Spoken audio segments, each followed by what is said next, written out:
G'day there guys, it's your main man Markee, back at it again with another episode of r/Am I the A-hole. Now if you love this video, I want you to sit back, relax, chuck a prawn on the barbie, and get ready for some bloody good content. Posted by user Tree on Reddit, titled, Am I the A-hole for changing the package pickup each time someone uses my email for orders? So pretty much, there's this guy who keeps ordering things with my email. He isn't using any personal information of mine, so I don't think it's a privacy concern. So back to the point.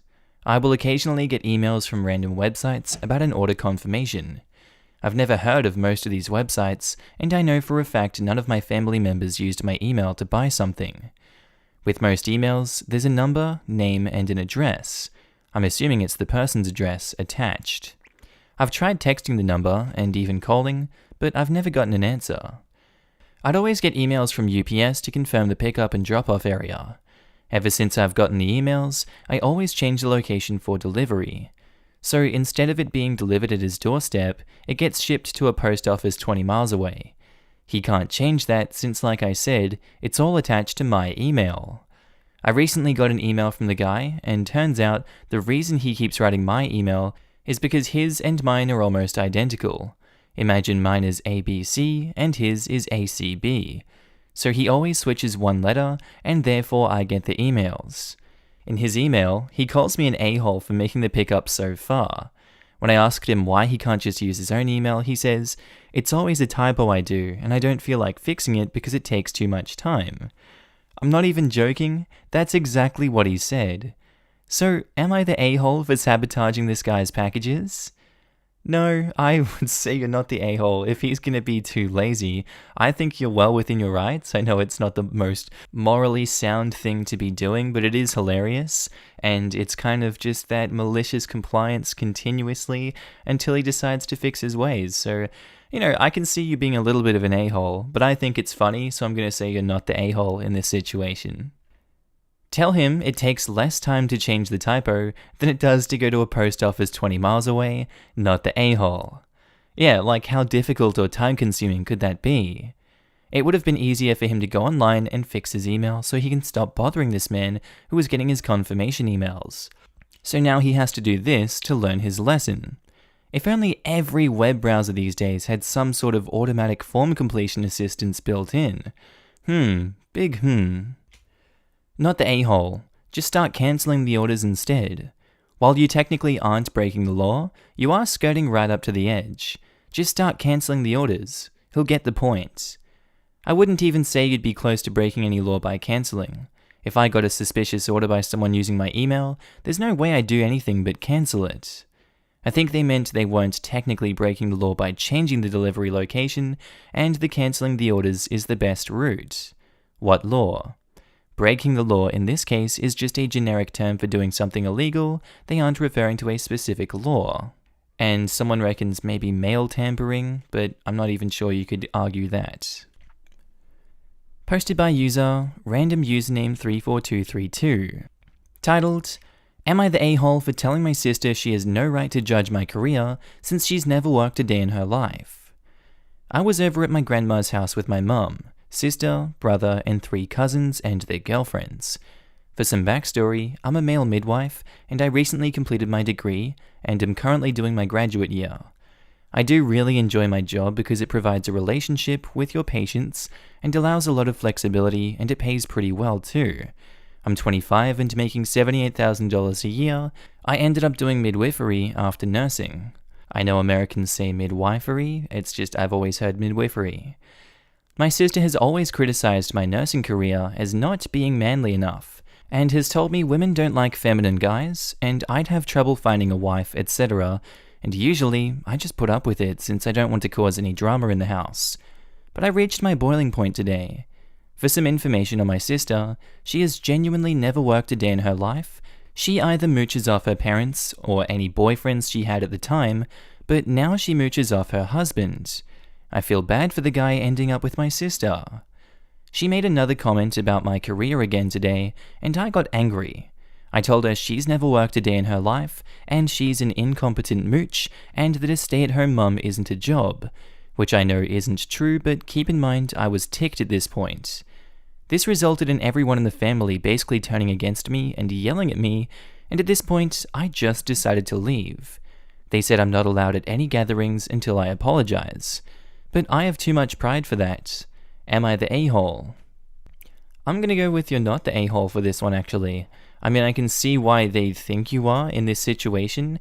I feel like maybe these people haven't been rooched off as much as the rest of your immediate family has from this woman. So maybe they're not understanding it like you are from this context, and they're not getting just why her comments to you hurt so much and why you're reacting the way you are. So I'm gonna go with you're not the a-hole. You shouldn't have to apologize. They should all grow up and come back to reality and see that she is just not a productive person and just not a good person to hang around if she's gonna lash out like that. Not the a-hole. If you want a relationship with your family, you're still going to have to suck it up and apologize, but you'll be justified in not doing so.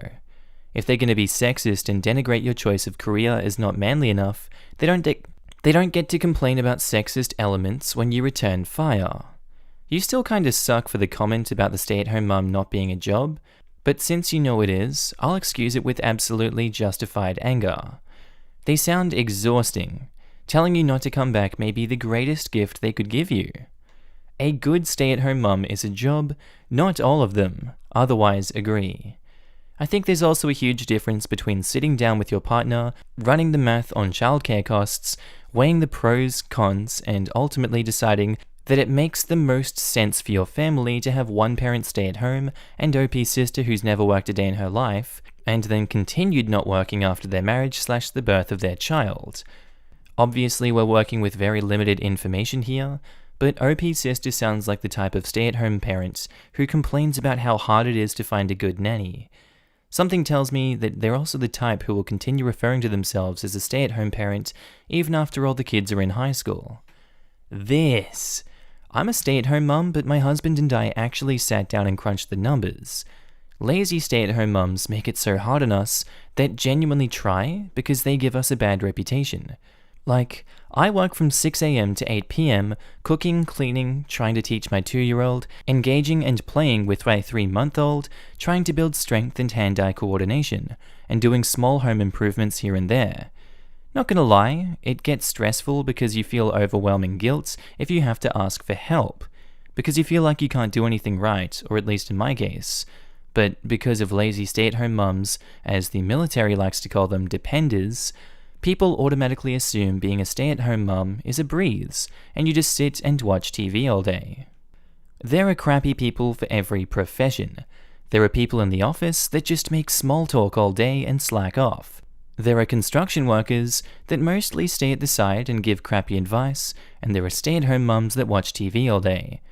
That doesn't mean the whole profession is a train of laziness. I know for stay-at-home mum it is worse than for other professions, but most people know that if you do it right, it's a crap load of work with its own challenges and struggles. No shame in asking for help. Back to the point. Not the a-hole. I mean, she is insulting you because your job isn't manly enough. I mean, she can screw right off.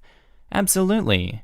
Agree. So she can constantly insult him and his livelihood, but he insults her once and it's suddenly not okay? Dude, you'd probably be better off without all of them.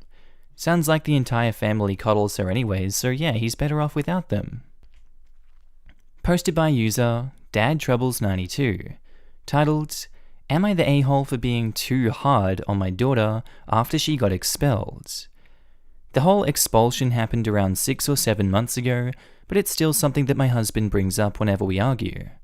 I'm gonna shorten the whole story on how she got expelled a little because it's a bit long, but in short, her and her friends bought a bunch of stink bombs, silly string, and eggs, and one day during a school-wide assembly, they snuck out and threw the stink bombs all over the school, silly stringed the whole place, and then went into the principal's office and stink bombed, stringed, and egged the entire fudging place.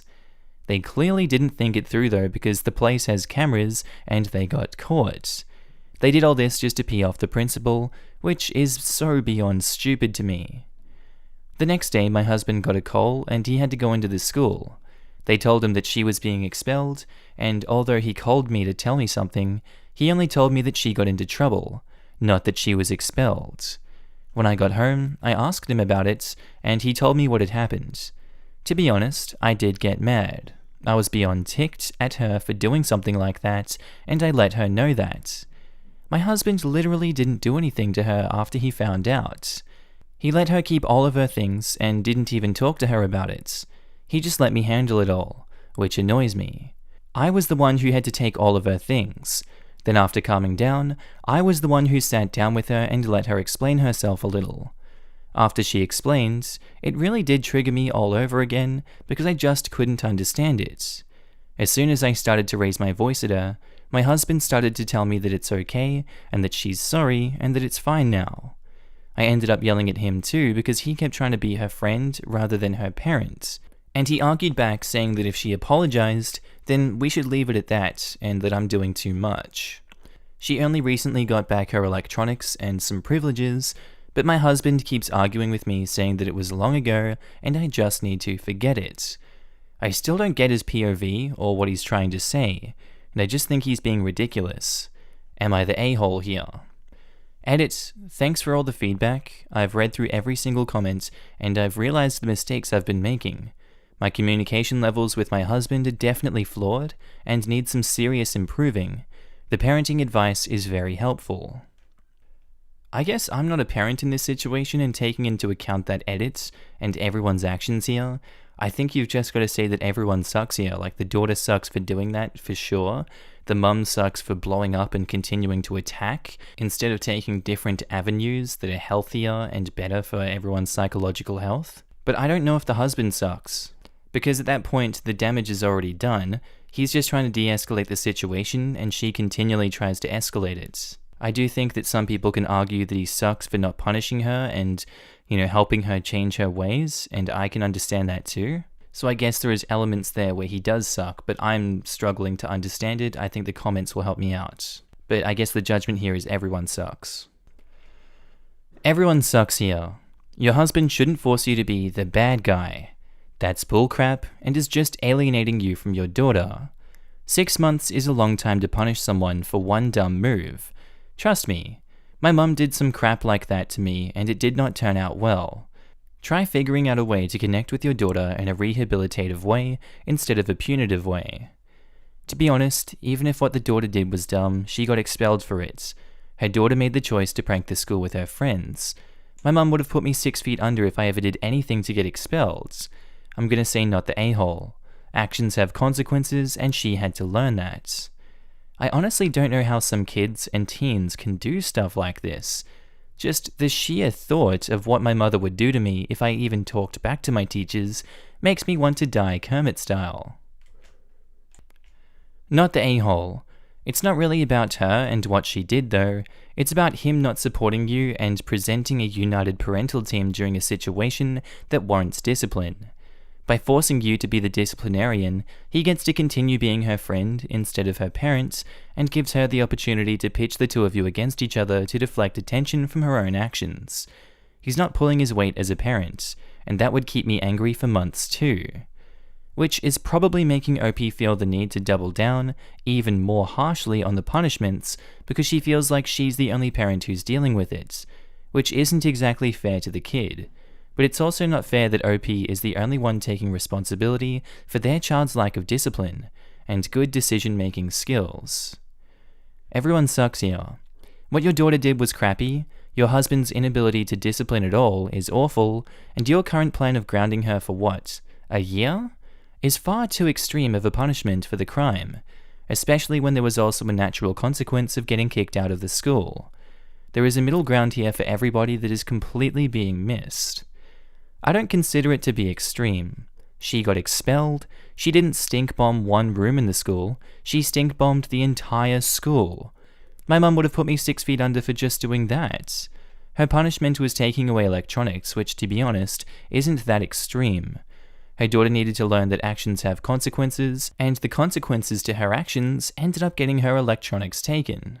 Not gonna lie, after this, I'm kind of leaning on that the OP is not the a-hole for this one. They're kind of being victimized by the husband, and I don't support that now. Posted by user Throw a Dildo.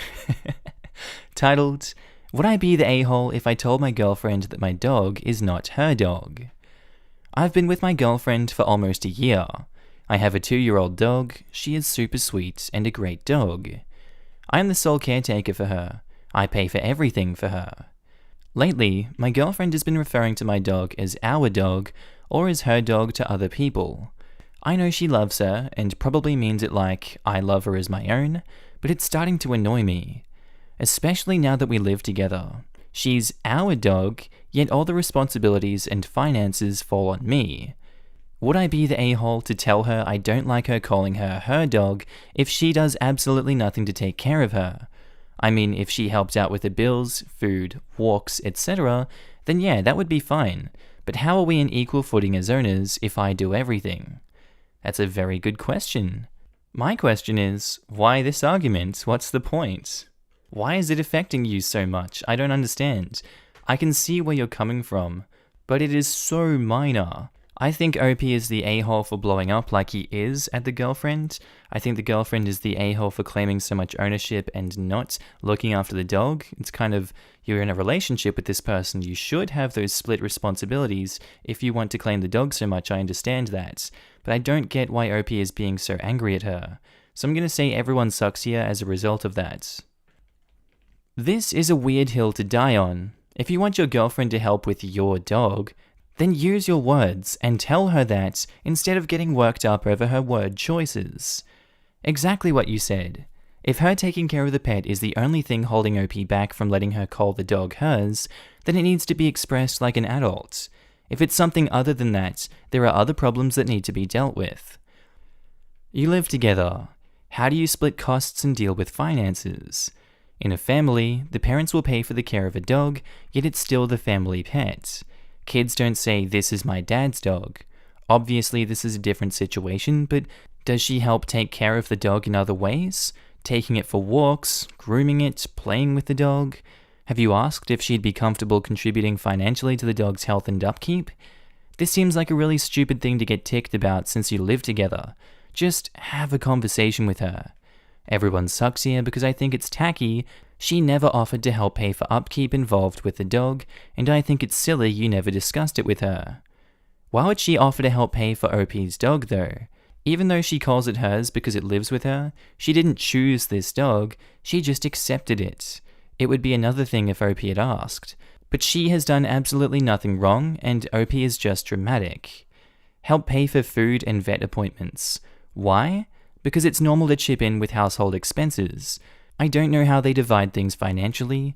Helping out with pets has always been a normal aspect in my relationships when cohabitating.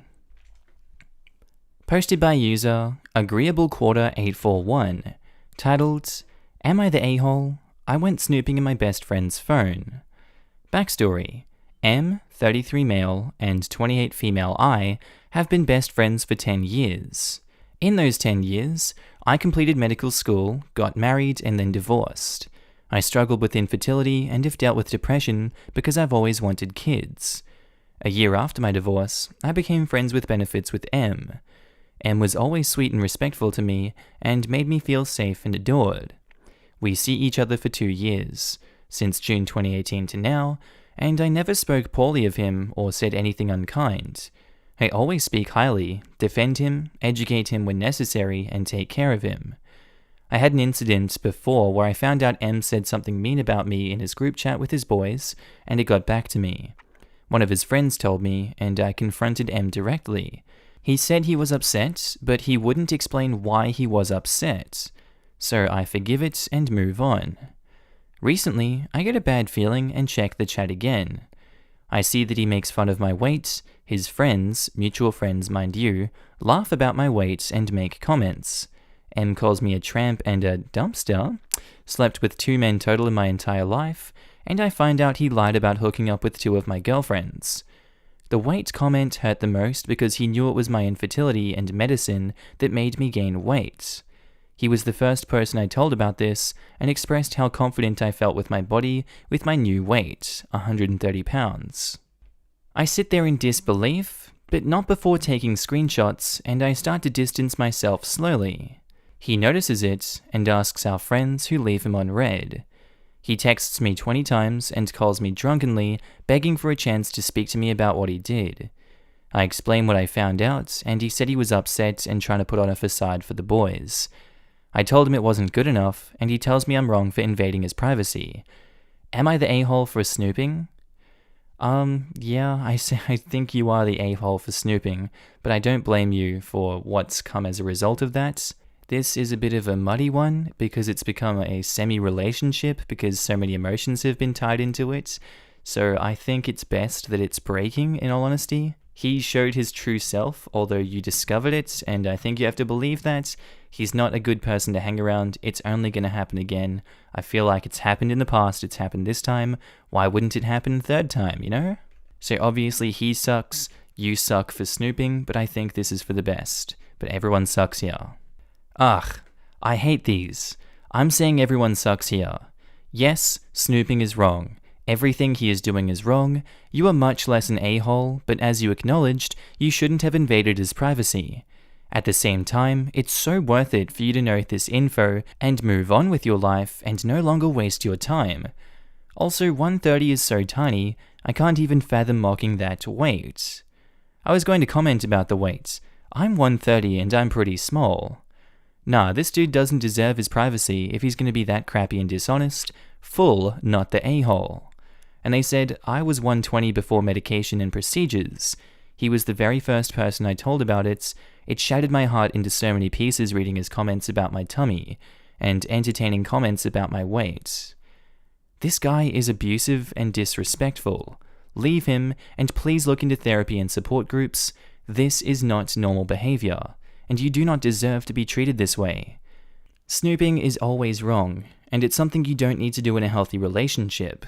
You invaded his privacy, but he wounded your ability to trust him. Don't stay with a person that demeans you to others. Cut him and all the people in that chat off. Everyone sucks here, which I hate saying, because the actions are in no way comparable. It's always wrong to invade others' privacy. I understand why you did it though. I hope you get away from him. And OP says, I actually created an email account and had a friend change the password. Sent a goodbye email to him, removed everyone in that chat from all of my socials. And good on you, OP. I really support that. Posted by user YXNG Scholar. Titled, Am I the a-hole for telling my mum that children with iPhones isn't that uncommon? So the story is that I asked my mum if I could borrow her phone, iPhone 8 Plus, to do something that required iOS 13 Plus. I have her old cracked iPhone 6 Plus, and iOS 13 doesn't support 6 Plus or lower. She asked me why I couldn't just do it on my phone. I told her that my phone doesn't support it, and she snapped and says, yes it does, it's the same Apple phone. It then spiraled into an argument about how I was ungrateful with the stuff I had. She then said, how many of your friends do you see walking around with an iPhone 6 Plus? I responded, I don't see any of them walking around with a 6 Plus. I see them walking around with brand spanking new iPhone X's and 11s. I really appreciate what I have, but this phone has its limits. Besides, it isn't uncommon to see children walking around with the newest tech Apple puts out. This made her even more mad, and she took my phone privileges for the time being. Lay it on me, Reddit. Am I the a-hole? Edits. So a lot of you guys are taking me explaining how most kids have the newest tech as me telling my mum that my phone is outdated and I need the newest one. I never said that. I'm fine with my phone. I like it. I don't want a new one. It's just the phone is limited. For example, you can't group FaceTime, which is what I needed my mum's phone for. I'm going to be controversial, and I'm going to say OP's not the a-hole. I think the mum is way overstepping her bounds for just abusing him like that, and refusing to understand, hey, technology upgrades over time, and my old Samsung flip phone isn't gonna run the latest Apple spyware 22,000 technology we got going on. I feel like we need to be there in person listening to the tone of these people's voice. It's hard to convey intention over just text on a post, but yeah, I understand if people think everyone sucks here. I don't agree with that. I think OP's not the a-hole. Everyone sucks here. Your mum is the a-hole immediately blew up about the plain fact that older systems cannot support newer apps and technology. You're also the a-hole for making me feel like my iPhone 6 is dated and Stone Age. I love him, he's my baby. Of course he needs a portable battery, but he's trying. I apologize for belittling your iPhone, my bad. Apology accepted. Ah.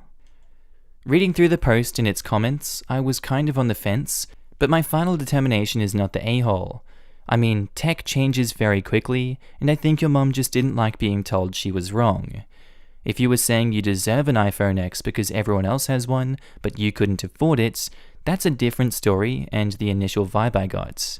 But just explaining tech to a, how dare I say this, boomer, and getting yelled at because they refuse to be told they are wrong doesn't make you an a-hole. Not the a-hole. Sounds like your mum doesn't get technology, but also isn't good at admitting she's wrong. True, but the comments at the end of the post could also be taken as whining that she doesn't have the latest iPhone because others have the latest iPhone. That said, I think it's ridiculous that kids have $1,000 phones. My kids have smartphones too, but the difference between a $300 phone and a $1,000 phone is not that big that I would justify the expense. Posted by user Experience Upbeat, titled, Am I the a-hole for collapsing my neighbor's tent while he and his son were inside? Hello. The title sounds rough, I'll admit, but there's more to the story. So I, 43 male, own a decent bit of property. There's a creek running through the back corner, but the majority is native grass and flowers and a few trees. It's really peaceful, and I love it. Unfortunately, so do other people. I've had many kids walking through my property, especially around the creek.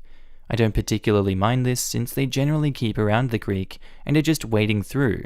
It's only 1 to 2 feet deep, but I've put signs up to try to keep them away, and their visits generally only last 5 minutes or so, and they're on their way. My neighbor, late 20s male however, decided to set up a tent this evening on my property. The way the land is, his property is mostly bushes and is on a fairly steep incline, so mine lends itself to camping a bit better. He had his toddler son with him. I came over and informed him that he was on my property, by over 50 feet I might add, and that he needs to move back to his own property. He said that he just wanted to show his kid what camping was like, take him fishing. We don't get fish in the creek, and their pole was just a toy. And he also said plenty of kids played on my property. I told him that was a nice idea, but I didn't want the liability, and again asked him to leave. He asked for 30 minutes to take it down, and I agreed. I left to go shopping, came back 2 or so hours later, and the tent was still there. I was furious and came up and started talking to him through the tent, and I could hear him giggling and whispering to his son. I was furious and just started pulling the poles out of the ground. The tent was a dinky thing and ended up collapsing pretty quickly. His kids started crying and they both made their way out. He's yelling, I'm walking away. I tell him again to get it off my property and head inside. He starts packing everything up. My wife was watching from inside and asked if all that was necessary and thinks I'm an ass. The way I see it, he was a trespasser and a liability. I had the right to get him off my property, however I see fit. Am I the a-hole? I'm gonna say yes, you're an a-hole, but he's an a-hole too for not leaving the property when you had requested him to. I get the magic of spending time and camping with your kids, but you have to do that in a respectful manner, and he gave you plenty of time to set up and just move back onto your property. Maybe if the neighbor had asked OP beforehand, we could have avoided all of this kerfuffle, but that's not what happened in this situation, and OP dealt with it in a bad way, I'd say. I don't agree with the way that OP did it. So for that reason, I'm going to say everyone sucks here. Except the toddler. Are you within your rights? Yes. Should the guy have moved on? Yes. Are you an a-hole for collapsing a tent on a toddler? Yes. I'd apologize to the neighbor, explain your concerns, and maybe even offer help to clear some of the brush in his space. Why should he offer to clear brush? The neighbor should do it if he wants to camp on his own land. An hour or two clearing brush and building goodwill with the neighbor is cheaper and easier than installing extensive barbed wire fencing. Not if you don't want to be friends with your neighbor. There's a lot of space between friendship and constantly fighting. I mean, you do you. It's your blood pressure and your stress ulcer. I wish more people thought this way. You're right. A little bit of civility makes life nicer. You do you, indeed. Not the a-hole. You asked him to leave and gave him a time frame. He didn't respect that, and instead laughed about the situation as if it were a joke. He essentially taught his kid that it's okay to do whatever he wants, in addition to being disrespectful. I do want to point out, however, that since your concern was liability, it might not have been the best idea to collapse a tent on a child who could suffocate.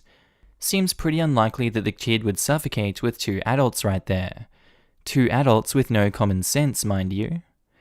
I agree with the not the a-hole judgment, but there's pretty much 0 chance of suffocation in a collapsed tent. If that was a risk, you'd get a lot less people camping. And Cicinida Bayou says, I have a big problem with random people cutting through my property to get to a store down the street.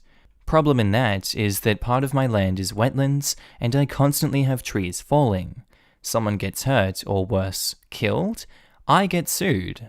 No trespassing signs did not work. Asking them did not work. Confronting them did not work. Sometimes, for it to get through thick heads to not trespass, you have to go there. It took calling the police several times, and eventually a firearm, to make these random strangers understand that my yard and property are not their personal roadways. Yes, it sucks that that little kiddo cried, but in this case it was the dad's fault for not listening and not vacating like he said he would. You are not entitled to set up camp wherever you want, just because you have a toddler. The dad is the a-hole, Opie is not the a-hole. I am honestly surprised at the "you collapsed the tent on a toddler" comments. The neighbor strikes me as one of those people who tries to put their kid in front of them to excuse their behavior, like, don't get mad at me, I have a toddler. And it's those types of people who are quick to jump on the lawsuit wagon because something on your property harmed my child. Opie is totally in the right for protecting their property. He might not have minded if his neighbor came to him first and asked about pitching the tent. Instead, the neighbor took it upon himself to park himself there and stayed after he promised he would leave. Like, come on, buddy. A tent isn't hard to miss and you are asked to pack it up. And that's where I think I'm going to leave today's episode, guys. I hope you enjoyed it, and I hope outro Markee treats you good.